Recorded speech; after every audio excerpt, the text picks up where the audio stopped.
you are watching, yes, the rumors are true.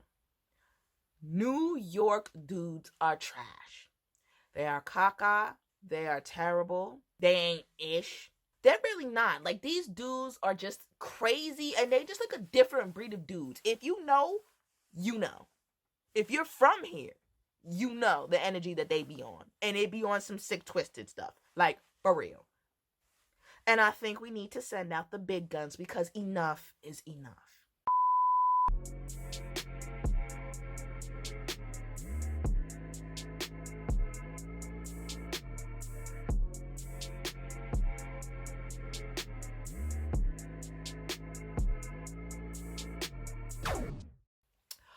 What's going on, everybody? What is up? What is good? And what is poppington? It is the one and only True Mystique, aka the Golden Enigma, aka the Real, aka the Equal Opportunity Talker, and welcome back to my channel. Why the hell? Why? Just why in the hell? Is 2021 proving to be more ghetto than 2020? Than the first month? Girl, I can't. This is so ghetto. I don't even want to be here no more because this just too much. This really is just too much. I can't. Just when you thought it was safe. Nope, wrong. Something else happens and it just becomes... I'm over it, child. I'm over it. In case you haven't known from the title, yeah, I'm talking about New York. Yeah, New York needs to hold several L's this past week alone. Cause y'all, especially in Harlem, I don't know what the hell kind of energy y'all are on. I think y'all are taking this demon time crap too literally. Cause that's exactly what this is. But those of you who don't know, I'm a rather like an esoteric, metaphysical, spiritual person. And I understand these concepts. And y'all think that this demon time stuff that they are pushing in this music is cute. It's not cute. It's not a game. This is real life.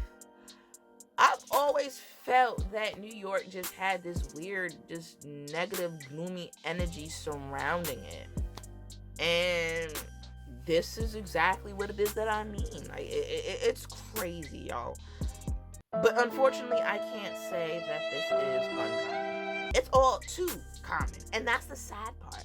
Like I said, New York dudes are a different breed. If you were born here and raised here, you understand exactly what I'm talking about. Now I understand why my mom was so overprotective of me, because this is just, it don't make no sense. Now, I'm typically not the type of person that likes to live in fear, and I don't live in fear, but I still gotta look and say, dang, y'all are doing my people, y'all are doing my women out here dirty, and it's sad. But you guessed it, today I am going to be talking about the several vile, disgusting incidents that have happened in New York. And I honestly feel like something needs to be done. Like, we might need to get the big guns for this. Oh wait, de Blasio don't allow guns in New York City or any other forms of protection, so we can't do that. New York, New York. I'm gonna need you to hold that L. I'm gonna need you to hold several L's. Cause this ain't the way. This ain't the wave. I know the violence against women in New York has been crazy. Not just now, but it always has been. The harassment and the aggression behind the harassment. Women being followed, women being chased, women being groped, women being shot and killed for simply rejecting a dude's advances. Like, what the hell is wrong with you?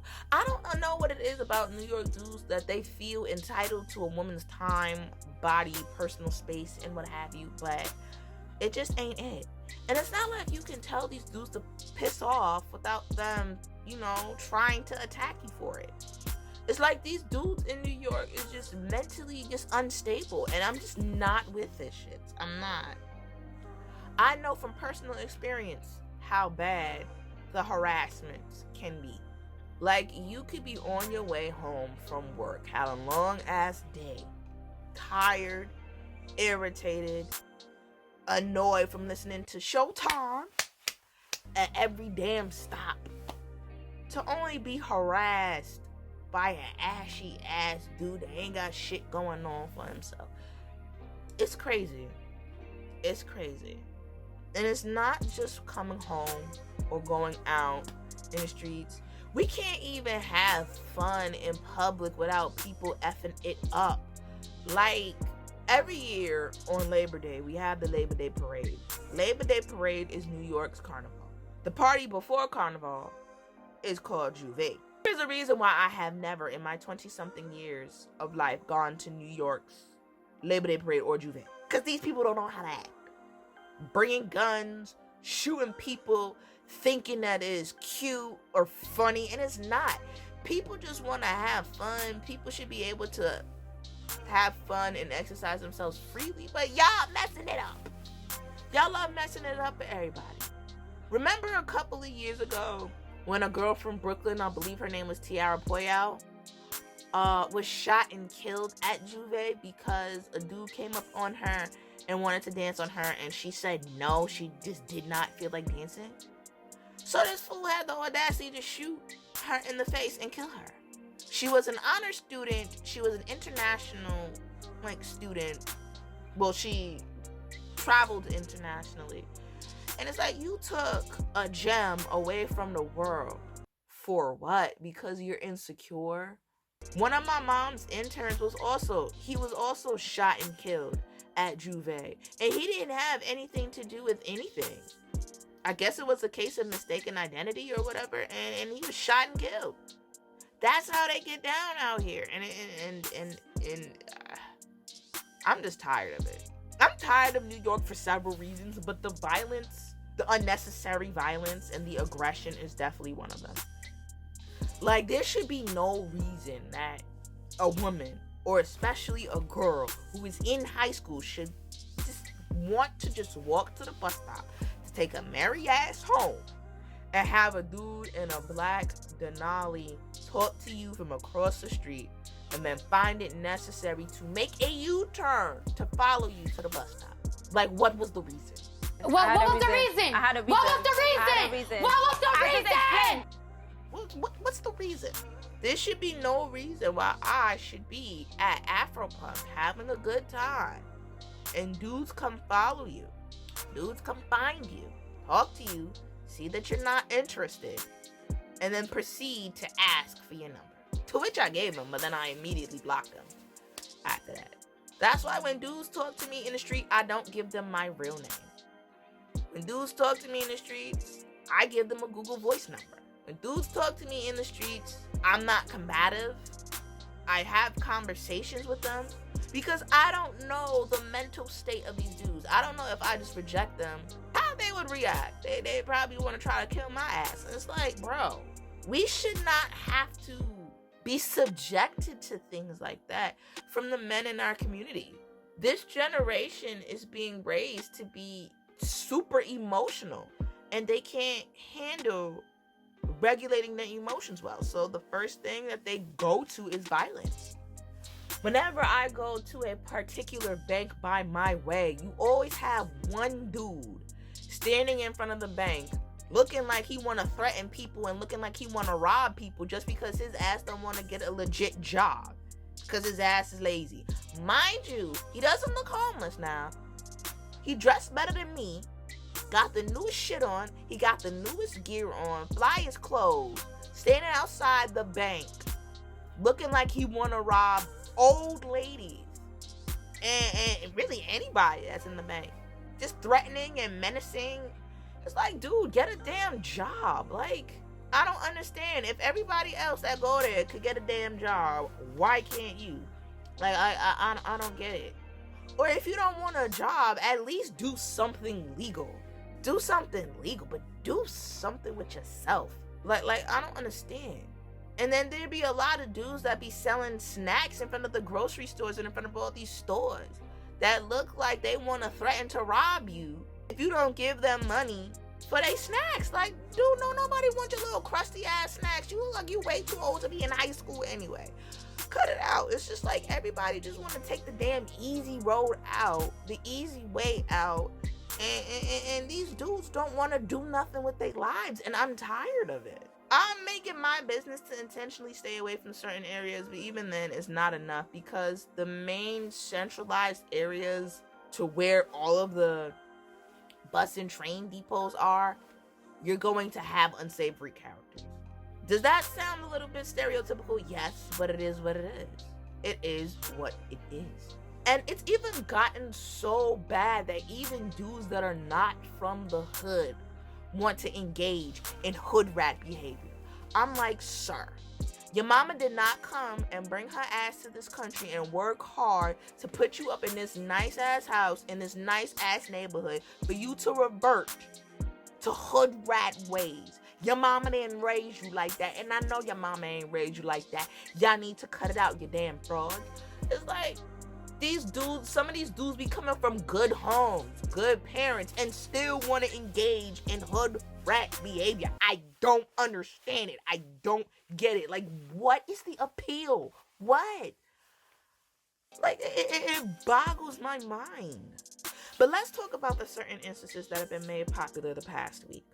Let's see. The first thing that came out of Harlem, the woman who was accosted and harassed in a wine shop because she refused a guy's offer to pay for her wine, which proceeded to them savagely beating her, stomping up her phone, and proceeding to damn near eat her eyes out of her head. What other than demonic possession would possess a person to do something like that? It is demonic possession. I'm dead serious. That is absolutely demonic. Trying to bite somebody, trying to eat somebody, that is straight up demonic. Y'all are taking this demon time-ish too damn literally. Too damn literally. It's in the music, I'm telling you. That's part of it. Like, you left that woman permanently disfigured. Probably is going to have PTSD for the rest of her life. Because you decided that you want to be a fuck nigga that couldn't handle rejection? No. Let's flip the script on it. If she took your advance and she allowed you to pay for her wine, you would have wanted something in return. And if she didn't give you something in return, you would have still beat her ass. So to me, it's like a lose-lose situation. Number 2, the 22-year-old man who shot and killed his mother because she wanted him to get a job. You didn't want to work, but now best believe that where you're going, they gonna put your ass to work. For real. And them people up in them prisons, they don't play when it come to mamas. They don't play. Once they find out what he did, oh, he's done. He's done. He's done. And now a recent story that just broke about 2 days ago. A new mother and a fiancé was shot and killed after she confronted a man for groping her. Now the story was, this man groped her in the street. She went to get her fiancé, and they went to confront this man together. The man shoots the fiancé in the arm and in the chest, and shoots and kills this woman. So now we have a fiancé without his love, and now we have a child without a mother, because jackasses, butthurt jackasses, don't know how to handle rejection and don't know how to act. We can't make this stuff up. So then my question is, what do we need to do? What needs to be done? Because this type of behavior cannot continue. What do we do? Because it just seems like most of our people, as unfortunate as it sounds, are too far gone to be saved. Too messed up in the head to be healed. A lot of these people, and especially dudes, they don't want to put in the work to heal themselves from trauma. So it's like, what do we do with these people? Because we cannot keep having them cause this much chaos and dysfunction and confusion in the world and in our communities. They need to be outcasted. Now, granted, that's going to be a lot of people that need to be outcasted, but something needs to be done to where these people cannot coexist with the rest of us that are healthy and the rest of us that at the very least want to do right. Personally, I believe that most of us cannot be saved.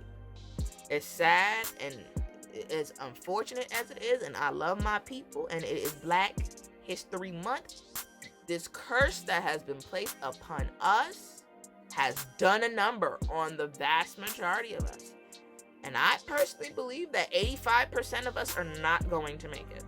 85% of us are not going to make it. Most of us only engage and like engaging in self-destructive, self-sabotaging behavior. And we can't have people like that come to Promised Land or whatever the hell it is we going. Y'all can't come. You can't. So what do we do with them? How do we treat these people? Because these people, these degenerates, and I have to call them what they are, they walk around emboldened with a sense of impunity. It's crazy that these are the type of people that are being protected and not actual victims and not the average person. Why is it that they are being protected? Why is it that you have people that are protecting these degenerates, these violent and vicious people, but not the general populace that want to do right? Why? What's up, guys? It is Future Editing True here, and I just wanted to expound upon the last statement that I made. I honestly think that it is crazy, it's back-ass words, and it's nonsensical that these violent, vicious thugs, I'm sorry to say that, but it is what it is. Facts are facts. Facts honestly don't give a damn about your feelings. They are what they are. Call it a spade a spade. It is what it is. If you feel a certain type of way, oh well. But it is crazy that these thugs and these vile, vicious dudes are the type of people in our communities that we feel are deserving of protection, and not everybody else that's trying to do right. I feel like if you encounter these people in your everyday life, or if somebody in your life attacks you, call the cops, okay? Call the authorities and make sure that you get an indication of the incident on record. It does not benefit you. Let me say it one more time for the people in the back, and I am serious. It is not in your best interest to not, at the very least, call the cops on these people, because it does not protect you, it does not serve you, and it does not serve those around you and those in your community. Now listen, I understand the issues that we have with police, and those are very valid concerns, and yes, in that point we have a catch-22, but it's honestly a damned if you do, damned if you don't situation, because we've honestly seen time and time again that women have gotten attacked by people that they knew and people that were around them, and they didn't call the cops. And then when they came out later to tell their story, what's one of the first things people like to bring up on them? Oh, well, why didn't you call the cops? Why didn't you go to the authorities? Why didn't you say something? Well, I'm saying something now. Now, I know people are going to be like, oh, don't call the cops, don't bring the cops into it. No, to protect yourself and to save yourself and to protect those around you, call the cops. Call the cops, or make sure that you have somebody in your life. If you don't feel comfortable calling the cops, have somebody in your life that you feel can handle the situation and rectify the situation if need be. Because enough is enough. We cannot let these thugs go away and walk around with a false sense of impunity. They go around and acting havoc and chaos because they feel that there will be no consequences to their behavior. Once we as a community are intent and set on making sure that these dudes have consequences for their behavior, whether it be legal or street justice, then maybe these attacks will stop. But at the very, very least, make sure that there is a record and a paper trail of these attacks if you feel as though you are under attack. Forget what everybody else says. Forget how everybody else feels. It is about you and your safety. Now, unless these people that are complaining want to contribute to you and your safety, want to be your bodyguards, want to protect you, then fine. But I guarantee you they not. So do what is best for you and your safety, and that's it. That's it. It is these type of environments that women do not feel safe in. So whenever the conversation comes into play about femininity and being able to exude femininity and rest in femininity, How can women be able to comfortably rest in their femininity if they're consistently surrounded by things that make them fearful? If they are consistently surrounded by things that pose a threat to their well-being? How? And there is a reason why New York women, they have this hard exterior and this hardness about them because of the stuff that they've experienced, because of the environments that we live in. It's not conducive for women to be able to really rest in their femininity well. Unless you live in an insulated area where you're not really exposed to these types of things, which is more like the suburban areas of the city, you're hardened by a lot of these things. And a lot of these things and a lot of these experiences are traumatizing, no doubt. If they were to act soft and dainty and scared, they would be eaten alive. And it's sad to say that this is the culture. It's just the culture. And I've had to adopt it. And I've noticed that I've adopted it. Not to the extent that I've seen other women do it, but that's something that I'm recognizing in myself and I'm trying to break down and I'm trying to let go. And it's for this reason why I do not want to raise kids here. I don't. It's too vicious. It's too vile. You always gotta look over your shoulder. I don't think kids in New York City, they get a normal childhood like that. Not really. I'm trying to, listen, I'm trying to move out of New York as soon as possible because I'm just tired of it. Not just for the violence, not just for the aggression towards women, but for other things. Politically, it's just not where I'm at. To be quite honest, unless you're a leftist, New York City is just not for you. It's not for conservatives, and it's not for people who are independent. But that's just another topic for another video, because I could go on and on and on about that child. Girl, no. But do you want to know why I feel the crime rate has gotten worse?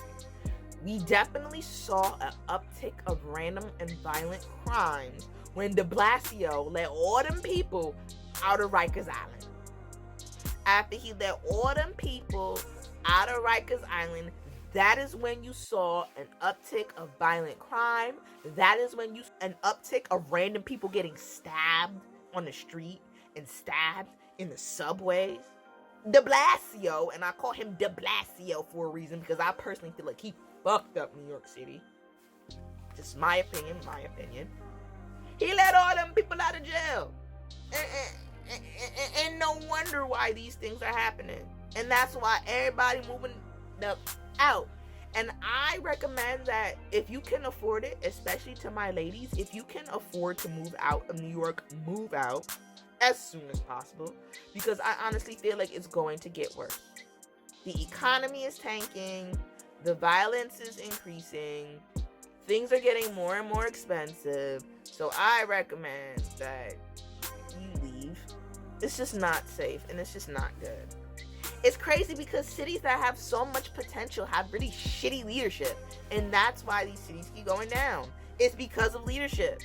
He let all them bloody people out of jail, right? All these violent criminals out of jail, into the street, and it's like, in a place like New York, damn near every single damn weapon is illegal. It's like you can't use nothing to protect yourself. Tasers were made legal in the state of New York in 2019, but in New York City, it's still illegal to have. You can't have brass knuckles. You can't have large switchblades above 3 inches. You can't have pepper spray, but you can have bear mace. And I don't think the bear mace can be above a certain size. So it's like, you can't conceal to carry. And it's like, you know what? Y'all are just letting these people be victimized. It's like, y'all don't give a damn. And it's like, if you try to protect yourself, which is your God-given right, and it's your constitutional right to protect yourself, you get hemmed up. Not the motherfucker that is attacking you or trying to kill you and take your life, but you trying to protect yourself get hemmed up. Ain't that about a bitch? It's like they don't give a damn about you, about your well-being until you're dead, until it's too late. And my thing is like, why do you have to wait until somebody gets critically hurt or dead to do something? Why not be proactive? So let me ask y'all a real question. Do y'all really think that defunding and abolishing the police is worth it? You see what happens to us with the current policing that we have now. Imagine if those resources are reduced and even obliterated altogether. How bad is it going to be, especially for black women? It's going to get 1,000 times worse. And see, here's the problem. This is the catch-22 that we are in. The police, by and large, have not been of help to us when we are in danger. But if we completely get rid of the police altogether, these dudes are going to have more impunity to enact chaos and havoc. And we don't have militant men to defend the community. So where does that leave us? Where? It's like, it's a damned if you do, damned if you don't situation all across the board. And we just taking L's after L's after L's. This is exactly why I am pro 2A.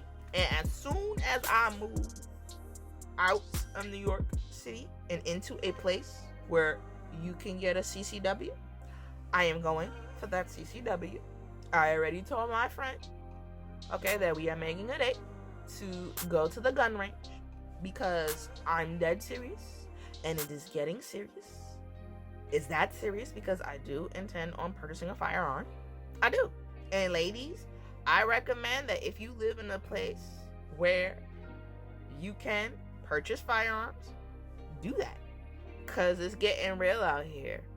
And you need to start preserving yourself. These people care about self-preservation, and you need to care about self-preservation too. It's sad to say, but that's what the reality has come to. And in closing, I'm just going to say this. Here's what I don't respect. I don't respect people and men in particular, and our men in particular, that have all of the smoke for other black people, all of the vitriol for other black people to kill and to harm and to maim and to steal from other black people, and especially women. But they don't have the same smoke for racist white people and white supremacy. They don't. How am I supposed to respect you doing all these things to your people to harm your people, but when it comes to a racist or when it comes to a white supremacist, you don't do nothing? You back off and you bitch up. How am I supposed to respect that? I'm supposed to respect you as a person? Hell no. Just like Neely Fuller Jr. says, like, yo, black people have become so toxic to one another that we are literally our own worst enemy. We are. And it's just so crazy. It's crazy. And it's gotten out of hand. It really has. So what can I say? Until they start doing something with these people, all I can say is move. It's not worth it staying in these neighborhoods. Do what you can to move out of these neighborhoods. Don't raise your kids in these neighborhoods. Work on creating the best life possible for you, and if you have kids, for your kids. And leave these people to their own devices. It's sad because you care about your people and you really want to help your people. But too many of these people are just too far gone to even help. And it's like, at the end of the day, you got to do what's best for you and only you. Because these people just don't care. Wanna get a thing, girl, I been on it. She been bouncing on it like it's her opponent. I'ma let you in, you gon' feel on it. I'ma let you in, I got 5 on it. Dolo through the city on some big shit. And shout out all my niggas that I came with. Now we all rich, yeah, we own it. Whole team rich, I put you on it, put you up on